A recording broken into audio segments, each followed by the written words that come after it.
तो स्वागत है आपका लेक्चर 4 में। इस चैप्टर का नाम है लीनियर इक्वेशंस इन टू वेरिएबल। याद कीजिए हमने पॉलिनोमियल चैप्टर किया था जिसमें मैंने आपको जीरोस का कॉन्सेप्ट समझाया था। किसका कॉन्सेप्ट? कॉन्सेप्ट ऑफ जीरोस क्या होता है। तो उसमें मैंने समझाया था कि अगर हमारे पास x minus three equal to zero है, क्या हो गया, एक x माइनस थ्री एक पॉलिनोमियल है, इक्वल टू जीरो कर दिया तो एक इक्वेशन बन गया जिसमें दो साइड है, लेफ्ट साइड और राइट साइड।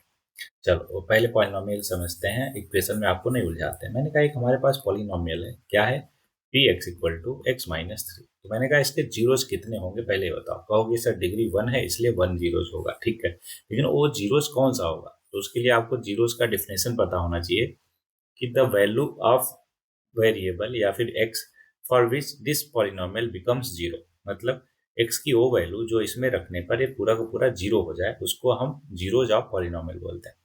तो यहाँ पे देखो x माइनस तीन में x की वैल्यू क्या रखोगे, ये जीरो हो जाए। तो कहोगे सर सीधे दिख रहा, तीन रख दो आप, तीन माइनस तीन करोगे जीरो आ जाएगा, इसलिए x इक्वल टू थ्री जो है इस पॉलिनोमियल का जीरो हो गया, राइट।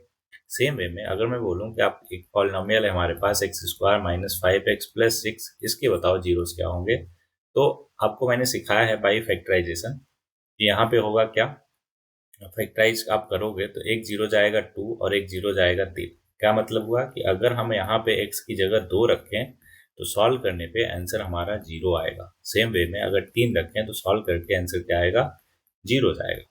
तो इसी को बोलते हैं सोल्यूशन ऑफ द इक्वेशन, ठीक है, या फिर zeros of polynomial. I hope कि आपको एकदम क्लियर हो अच्छे से।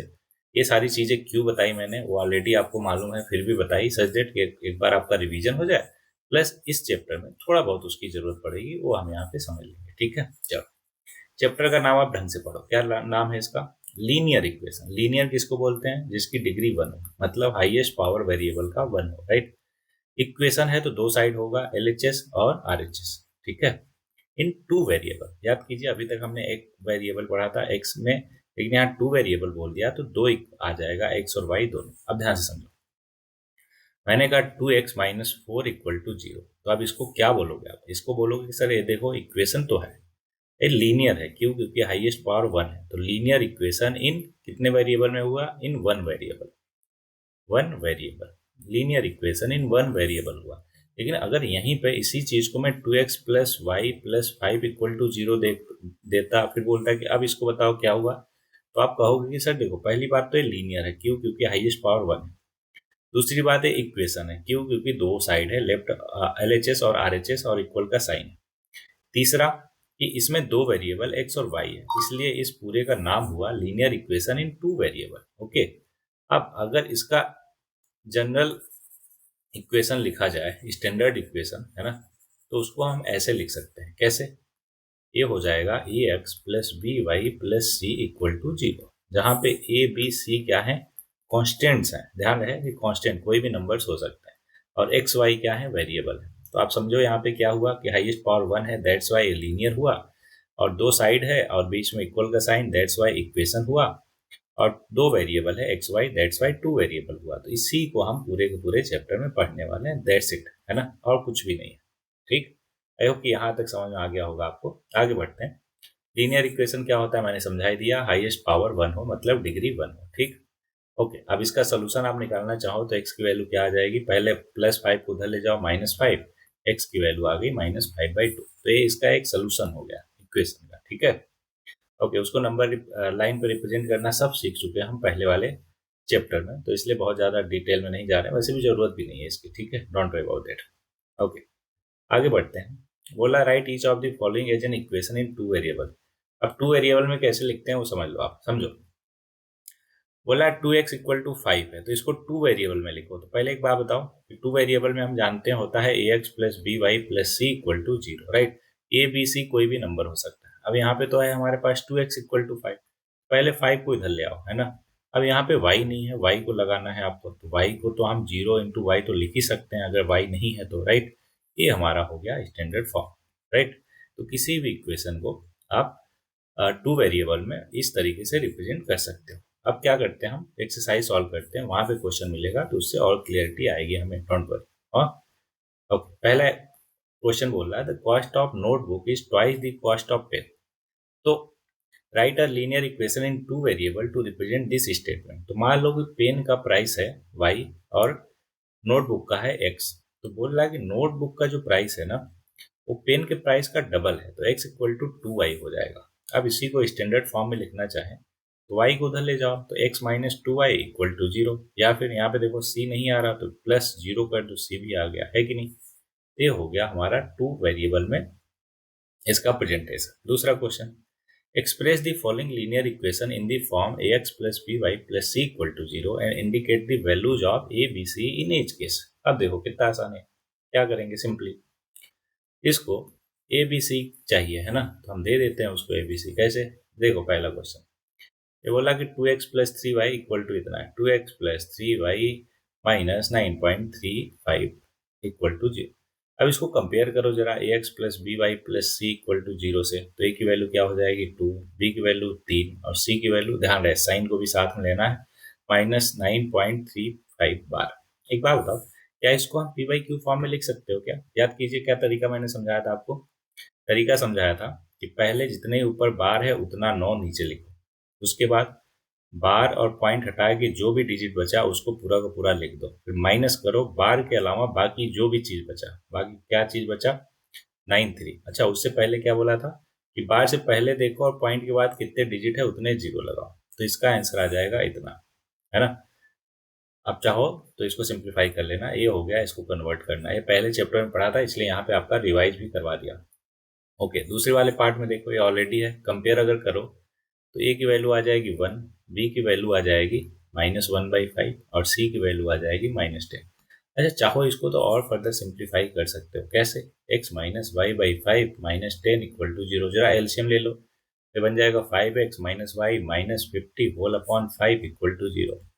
अब 5 को जरा उधर भेज दीजिए, तो -5x minus y minus 50 equal to zero ऐसा बचेगा, है ना। अब अगर कंपेयर करोगे तो ए की वैल्यू आएगी 5, बी की -1 और सी की -50। आई होप कि आपको क्लियर हो गया होगा। इसी तरीके से कोई भी आप रिप्रेजेंट कर सकते हो ए एक्स प्लस बी प्लस सी के फॉर्म में। चलो इसको कैसे करोगे, अभी मैंने समझाया कि इस -2 को 2x को उधर ले जाओ, तो ऐसा हो गया। अब वहाँ यहाँ पे y तो दिख नहीं रहा, तो एक काम करो 0 इंटू वाई कर दो, है कि नहीं। 0 into y plus 5 equal to zero. अब इसको कंपेयर करो, यहाँ पे बहुत ज़्यादा है ना हौच पौच हो गया, तो मिटा देता हूँ थोड़ा, सच देट आपको एकदम क्लियर रहे, ठीक है। तो चलो फिर से कर देता हूँ, सच देट आपको कोई भी कन्फ्यूजन ना रहे, है ना। वैसे तो वीडियो को आप पॉज करके देख ही सकते हो वापस जाके, लेकिन फिर भी मैं ऐसा बताता हूँ सच देट आपको जरूरत ही ना पड़े पीछे जाने की, है ना। समझो, ये है 2x equal to 5, 5 equal to 2x या 2x इक्वल टू 5 सेम बात है, 2x minus 5 equal to zero, right. क्या हम इसको ऐसे लिख सकते हैं क्या, 2x into zero plus zero y minus 5 equal to zero. अगर हम कंपेयर करें तो ए की वैल्यू आएगी 2, बी की 0 और सी की -5। तो इस तरीके से हमने उसको पहले तो ए एक्स प्लस बी प्लस सी के फॉर्म में कर भी लिया और उसके बाद कंपेयर करके ए बी सी भी निकाल लिया, राइट। सो आई होप कि यहाँ तक आपको बहुत अच्छे से क्लियर हो, कहीं पे कोई भी दिक्कत परेशानी ना हो। अब अगला टॉपिक है हमारा solution of a linear equation. अब इसको समझ लेते हैं, बहुत ही आसान, बहुत ही छोटा सा टॉपिक है, ठीक है। पहले आप समझो कि linear solution of linear equation in one variable क्या होता है। मैंने कहा 2x minus four equal to zero है, तो इसका सोल्यूशन क्या होगा। सोल्यूशन का मतलब ये होता है कि x की वैल्यू इसमें क्या रखा जाए कि जो राइट साइड है ना वही लेफ्ट साइड भी बन जाए। तो आपको सीधे दिख रहा होगा कि सर x की वैल्यू आप 2 रख दो, तो 2 रखोगे तो इसको सॉल्व करने पे लेफ्ट साइड भी 0 आ जाएगा जो कि राइट के इक्वल हो गया, है ना। अब तो x इक्वल टू 2 इसका एक सोल्यूशन हो गया। अब समझो ध्यान से, क्या ये डायरेक्ट तरीका है और कोई तरीका नहीं है निकालने का? बिल्कुल है एवरीबॉडी। कैसे निकाल सकते हैं, 2x minus four equal to zero है, तो 2x इक्वल टू हो जाएगा -4, उधर जाएगा +4, यहाँ पे 2 का मल्टीप्लाई है, उधर गया 2 तो डिवाइड में चला जाएगा और ये आ गया 2, तो x की वैल्यू आ गई एवरीबॉडी 2, ठीक है। चलो, अगर x 2 है तो वही मैंने ऊपर भी समझाया कि क्या हो गया, उसका सोल्यूशन हो गया। एक क्वेश्चन और लेते हैं, 3x minus 5 equal to zero, बताओ इसका सोल्यूशन क्या होगा। तो आप सिंपली कहोगे कि सर 3x इक्वल टू -5 उधर गया +5 और x की वैल्यू आ गई 5/3, तो ये इसका क्या हो गया, सोल्यूशन हो गया, है कि नहीं। तो कहने का मतलब कि अगर linear equation in one variable कुछ भी आ जाए तो आप इसका सोल्यूशन निकाल सकते हो। कैसे, सिंपली बाकियों सबको उधर भेज दो, x को इधर ही रहने दो, जो वैल्यू आएगी वही उसका सोल्यूशन हो जाएगा, है ना। लेकिन मजेदार चीज तब हो जाती है जब ये दो वेरिएबल आ जाए, ठीक है। अब दो वेरिएबल में कैसे सोल्यूशन निकालते हैं, ध्यान समझो। दो वेरिएबल में सोल्यूशन निकालने का तरीका है। पहले तो समझे कि यूनिक सोल्यूशन होता है कैसा होता है। मैंने कहा कि हमारे पास है 2x minus three equal to zero, तो यहाँ से बताओ x की सोल्यूशन मतलब इसका सोल्यूशन क्या होगा। तो आप कहोगे कि सर मतलब हुआ है इसका कि x की वैल्यू क्या होगी, तो आएगी 3/2। क्या इस इक्वेशन को 3/2 के अलावा और कोई सेटिस्फाई कर सकता है, मतलब इसका सोल्यूशन हो सकता है? तो आप बोलोगे कि नहीं सर नहीं हो सकता, है ना। एकमात्र सोल्यूशन है 3/2। तो linear equation in one variable में यूनिक सोल्यूशन आता है। लेकिन अब अगर टू वेरिएबल हो गया तो क्या होगा, आप समझो ध्यान से। एक एग्जांपल लेते हैं कि मैंने कहा x plus y equal to 5। तो अब बताओ इसका सोल्यूशन क्या हो सकता है। आप कहोगे कि सर इसके तो बहुत सारे सोल्यूशन हो सकते हैं। कैसे कि सर x की वैल्यू 0 रख दो, y की वैल्यू 5 रख दो, तो 0 प्लस 5 करोगे तो 5 आएगा। शाबाश। x की वैल्यू 1 रखो, y की वैल्यू 4 रख दो, x की वैल्यू 2 रखो, y की वैल्यू 3, या इसी तरीके से 3 2 है ना, 4 1 5 0, अगर नेगेटिव में जाओ तो बहुत सारे, है ना, 6 -1 7 -2, ऐसे करके इसके इन्फिनाइट नंबर ऑफ सोल्यूशन मिलेंगे इस particular linear equation in two variables के, है ना। तो इसका मतलब ये हुआ कि कोई भी linear equation in one variable अगर हुआ तो उसका यूनिक सोल्यूशन होगा, जैसा हमने ऊपर वाले एग्जांपल में देखा। लेकिन लीनियर इक्वेशन अगर टू वेरिएबल में रहा तो उसके इन्फिनाइट नंबर ऑफ सोल्यूशन होंगे। ठीक है, चलो। अब आई होप ये सारी चीजें आपको एकदम अच्छे से क्लियर हो गई होंगी। तो सारे के सारे टाइप के क्वेश्चन हम कर लेते हैं इस एक्सरसाइज 4.2 के। ओके, पहला, which one of the following option is true and why. ये बोला y equal to 3x plus 5 has unique solution, only two solution, infinite many solution. अभी हमने देखा कि इक्वेशन इन टू वेरिएबल अगर है, linear equation in two variable, तो उसके इनफाइनाइट मेनी सोल्यूशन होते हैं। कैसे, इसको करके देख लेते हैं। देखो, अगर x की वैल्यू 0 रखो तो यहाँ पे y की वैल्यू क्या आएगी, y की वैल्यू आएगी 5, तो 0,5 एक इसका सोल्यूशन हो गया। x की वैल्यू 1 रखो तो y की वैल्यू आ जाएगी 8, तो 0,8 सॉरी 1,8 भी इसका सोल्यूशन। x की वैल्यू 2 रखो तो y की वैल्यू क्या आ जाएगी, 3 2 जा 6 5 11, तो 2,11 भी इसका एक सोल्यूशन है। ऐसे ही कितने सारे, है ना, इसके सोल्यूशन पॉसिबल है। इसलिए मैंने कहा कि जब भी linear equation in two variable आए तो उसके इन्फिनाइट मेनी सोल्यूशन हो सकते हैं। अब चाहो तो इस तरीके से उसको लिख भी सकते हो बहुत सारे। क्वेश्चन नंबर दूसरा, right four solution for each of the following equation. देखो 3 इक्वेशन है, तो मैं जो डिफिकल्ट वाला दिख रहा उसको मैं समझा देता हूँ, बाकी तो आप आराम से कर लोगे। ठीक है, चलो। तो इसको कैसे सॉल्व करोगे, समझो ध्यान से। बोला है हमसे कि 4 इसके सोल्यूशन बताओ। तो 4 सोल्यूशन बताने के लिए पहले समझो x और y को अलग अलग कर लो। तो यहाँ से इसको ऐसे लिख सकते हैं क्या, सेकेंड वाले को y equal to 9 minus pi x, है ना। अब यहाँ पे x लिखो, यहाँ पे y लिखो। अब x की वैल्यू रखते जाओ, y की वैल्यू जो आएगी लिखते जाओ। तो x की वैल्यू 0 रखा तो y आ गया 9, तो 0,9 इसका सोल्यूशन हो गया। x की वैल्यू 1 रखा तो y की वैल्यू आई 9 माइनस पाई, तो ये इसका सोल्यूशन। 2 रखा तो 9 माइनस 2 पाई, 3 रखा तो 9 माइनस 3 पाई। 4 सोल्यूशन बोला था हमसे, ये 4 सोल्यूशन आ गए। चाहो तो आप बहुत सारी और भी रख सकते हो, -1 रखो तो बन जाएगा 9 प्लस पाई, है ना। ऐसे करके बहुत सारे सोल्यूशन पॉसिबल है। हमें 4 ही बताने थे, क्यों, क्योंकि हमसे क्वेश्चन में 4 ही पूछा है। इसी तरीके से अगर थर्ड वाला देखो करना चाहो तो आप, तो x की वैल्यू 1 रखो, y की वैल्यू क्या आ जाएगी 1/4, या फिर y की वैल्यू 4 रखो, x की वैल्यू क्या आ जाएगी, सॉरी x की वैल्यू 4 रखा, y की वैल्यू आ जाएगी 1, है ना। x की वैल्यू 2 रखा, y की वैल्यू आ जाएगी 1/2, x की वैल्यू 8 रखा, y की वैल्यू आ जाएगी 2। ऐसे करके 4 ही सोल्यूशन पूछा था, तो ये बता दिया हमने। चाहो तो आप बहुत सारे निकाल सकते हो, कोई भी निकाल सकते हो। अब ऐसा मत सोचना कि सर आपका, आपने तो ये लिखा हमने तो कुछ और निकाला। तो बिल्कुल वो भी सही है, हमारा भी सही है, आपका भी सही है। क्यों, क्योंकि इन्फाइनाइट मेनी सोल्यूशन है, तो कोई 4 मैं बता रहा हूँ तो कोई 4, है ना, आप भी बता ही सकते हो, है कि नहीं। चलो तीसरे क्वेश्चन पे आ जाते हैं। तीसरा क्वेश्चन बोला, check which of the following are solution of this equation. अगर सोल्यूशन है इस इक्वेशन का तो क्या करना चाहिए, इसको सेटिस्फाई करना चाहिए। सेटिस्फाई का मतलब क्या होता है कि उसके अगर लेफ्ट साइड में एक्स और वाई की वैल्यू रख दी जाए तो राइट साइड के इक्वल आना चाहिए, है ना। चलो करके देख लेते हैं। पहला है 0,2, तो यहाँ पे 0,2 अगर रखेंगे एक्स और वाई की जगह, सॉल्व करके -4 आएगा। लेकिन राइट साइड में क्या है 4 है, इसलिए पहला तो नहीं होगा। दूसरा देखते हैं 2,0, तो 2 -2 इंटू 0 सिंप्लीफाई किया तो ये 2 आ जाएगा, लेकिन राइट साइड क्या है 4 है, तो ये भी सोल्यूशन नहीं। फिर तीसरा है 4,0, यहाँ पे देखो 4 -2 इंटू 0 किया, फाइनल आंसर आया 4। राइट साइड भी 4 है, मतलब ये बिल्कुल करेक्ट आंसर है।